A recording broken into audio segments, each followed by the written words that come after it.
So this morning, I was reading a piece in the news about a woman who had her life forever altered when a 10-year-old boy riding an electric bike or e-bike crashed into her while she was walking in a pedestrian area in central London.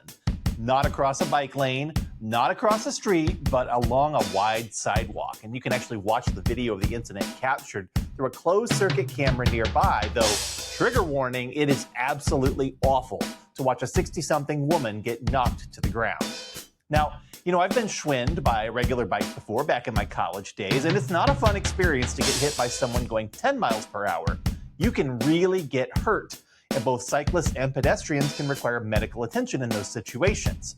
But a rental e-bike from a company like Lime can go anywhere from 15 to 20 miles per hour, and they hit a lot harder, not just because they're going faster, but also because they're significantly heavier, about 50 to 60 pounds compared to about 20 to 30 pounds for a regular adult bicycle without a motor. If you hit someone with something going faster that's also heavier, you're going to create a lot more force on impact. And in the case of this woman, whose name is Jane Warsty, she's described the impact this way in a piece that showed up in today's edition of The Guardian. Quote, "It's hard to remember exactly, but I think I was saying that what a lovely lunch. And then all of a sudden there was a horrific impact. I felt my spine and body split and I thought my life was over." End quote. That was over 3 years ago, and Jane has since had multiple surgeries due to a fractured collarbone, 2 spinal fractures, and a broken femur. She also had to be taught how to walk again. Her partner, who was with her at the time, Dave Mathias, has spent that time trying to convince the e-bike rental company Lime to take responsibility for the incident and admit that these bikes could be dangerous when they're used improperly. In fact, neither the boy nor Lime have been held accountable in any way. And Lime has not compensated Jane for her injuries, nor has its public liability insurance carrier. And this is far from the only story about e-bikes harming unwary pedestrians. A BBC story I've linked in the show notes talks about another case where a woman had her teeth knocked out. And the Guardian story talks about how the elderly and blind not only have to deal with bikes whizzing by, but also by being strewn around the pavement when riders get tired of using them. Now, Lime currently offers services in 22 of the 32 boroughs of London, but it's not well regulated. But there are cities around the world that have banned them and other e-bike and electric scooter companies from setting up shop. Our own city of St. Louis banned electric scooters from both Lime and Bird in the city before bringing them back with heavy regulations. And many of the cities in St. Louis County and St. Charles County are currently considering banning or heavily regulating e-bikes and e-scooters altogether. And in fact, some of the London boroughs themselves are banning dockless e-bikes because they consider them a nuisance. Lime is one of several rental companies often accused of taking a offer service first, worry about details later approach to its services that is very on brand for a tech company offering an app or an internet platform, but which can be quite irritating or even dangerous to ordinary everyday people who are impacted by it. In most industries, marketers have strong preventative guardrails in place to prevent this sort of thing from happening. And you know what? That's actually a really good thing. I'm Sean in St. Louis, and this is the Marketing Gateway.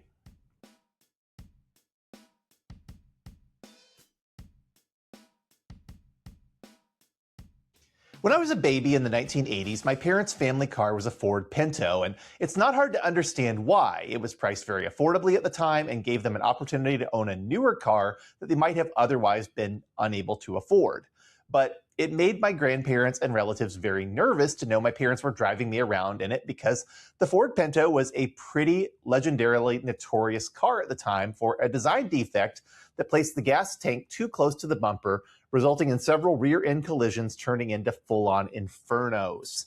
Now, Ford could have fixed the problem, but while they evaluated their options, they famously authored a document called the Pinto Memo in 1973, performing a cost-benefit analysis on correcting the design flaw in existing models, and they found that the cost of reducing fire risks in rollover events was $137 million, but the design changes that would prevent those would only generate a benefit to society of about $49.5 million to save 180 people from death and another 180 people from serious burn injuries. The magazine Mother Jones published an article called Pinto Madness in 1977, framing the Pinto Memo as a callous document supporting profits over people. The article also claimed, incorrectly, that somewhere between 500 and 900 people have been killed due to fires caused by the Pinto's design. Now, I'm not defending Ford, and they did lose a court case over this whole matter in 1978, where a jury determined that they were liable for $127.8 million in damages, an unheard of amount at the time. The trial judge later reduced that punitive damages down to $3.5 million, but Ford lost their appeal to that amount too. What I do think history gets wrong, and this has been pointed out in several articles since, is that Ford wasn't being maliciously callous and that the Pinto memo's contents were misunderstood. On the other hand, reports have shown that the design flaw would have cost them maybe $9 to $15 per vehicle to address during production, which is pretty hard to ignore when you consider that even one person being killed or maimed in a preventable situation caused by a known defect is one too many. Ford bowed to social and political pressure in 1978 and recalled the Pinto along with some models of the Mercury Bobcat to correct the problem. The car my parents were driving was very likely one of the safer, newer models, but it didn't matter. The brand was forever tainted, and Ford retired the model in 1980. Obviously, my parents were among the people who couldn't trust the Pinto anymore, though I will note that their next car was also a Ford that served us as a family vehicle into the early 1990s. But more importantly, and relevant to our discussion here, is that there was now a major legal precedent for automakers to take responsibility for defects and to not only issue prompt recalls as situations were uncovered, but also to be proactive about finding them and communicative to customers about them. This has since been extended to product manufacturers of all types and not only impacts retail channels where retailers and manufacturers are expected to take responsibility for communicating recalls, safety warnings, or dangerous defects to customers who buy flawed products, but also secondhand channels where it is illegal to knowingly sell products that are under recall, and secondhand retailers like eBay, Savers, or Goodwill are responsible for ensuring that they check products for bans, recall, or safety risks before putting them out for sale. These rules are definitely great for the lawyers. They keep them employed year-round, but I would also argue these rules are important for marketers too. Setting guardrails in place so the products and services are safe and responsible helps to ensure that there is a minimal danger to human beings and other living creatures like pets in the commercial marketplace.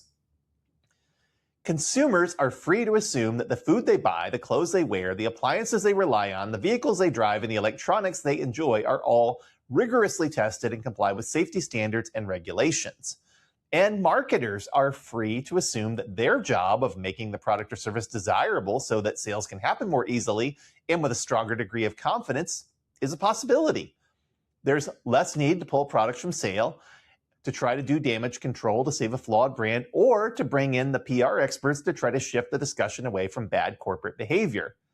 The competitive environment is also fairer for everyone involved because cutting corners brings with it not just lower quality, but potentially expensive legal liability. And it puts some burden on the consumers to not just go with a low-cost option, but to consider the importance of guarantees and protections when making a purchase.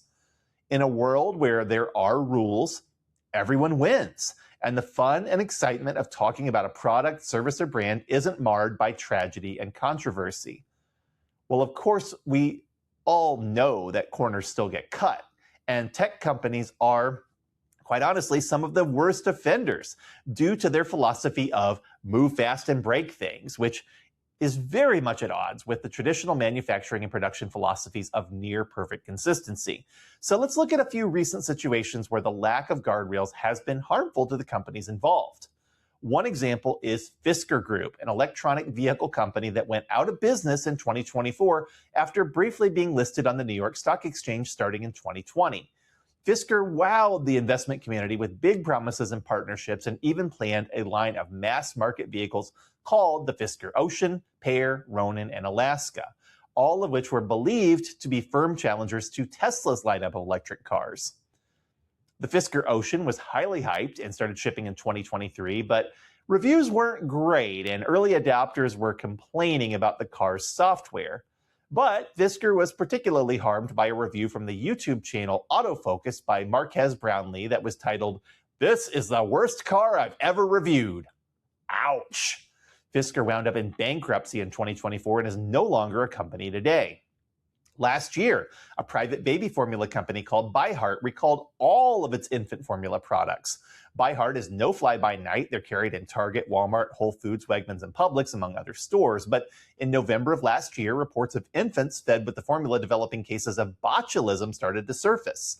ByHeart handled the situation badly at first, issuing a voluntary recall of 2 batches of formula and insisting that the testing itself was flawed. Third-party testing later found that no, ByHeart's products were contaminated. A total of 31 infants across 15 states were sickened, and ByHeart is now facing a lawsuit from some parents. Also last year, the robo-taxi company Waymo found itself in hot water as the Austin, Texas Independent School District issued a report showing that the robo-taxis were blowing past city school buses.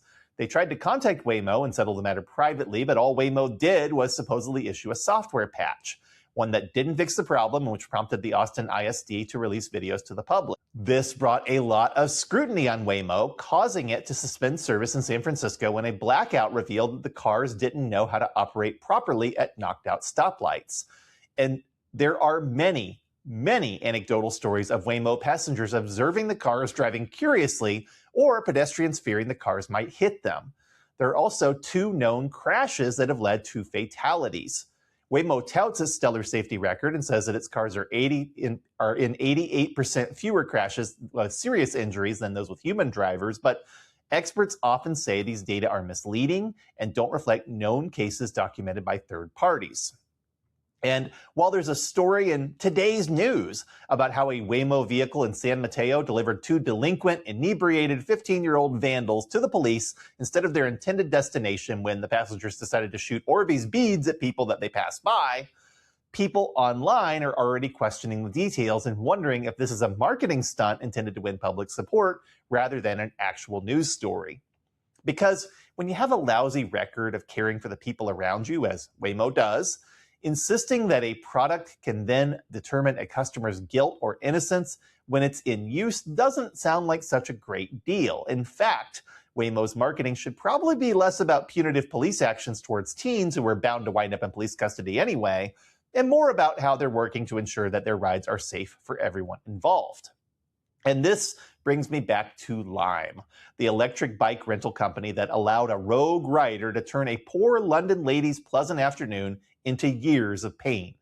There absolutely need to be guardrails around these rental services, and they have to be more than a software update. But you know how you get Lime to be accountable to do things like employ geofencing to limit speeds in pedestrian areas or utilize better safety standards to ensure 10-year-olds aren't riding the bikes in the first place? You make them play by the same rules as everyone else. And that means a safer, better marketplace for all of us to compete in. I'm Sean in St. Louis, and this has been the Marketing Gateway. See you next time. Whew.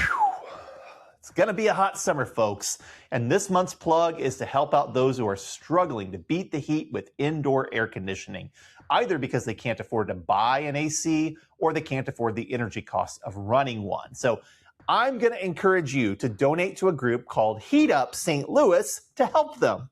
I know, it sounds crazy, right? But that's because Heat Up St. Louis was originally founded to help people during the winter with their utility bills and to ensure that people are using safe methods of staying warm to reduce the potential for fires. So they also use the brand names Cool Down St. Louis and Cool Down Missouri in their mission to help people as well during the hot summer months. You can donate to them by visiting heatupstlouis.org or check out other ways to donate to them or even volunteer to help them out.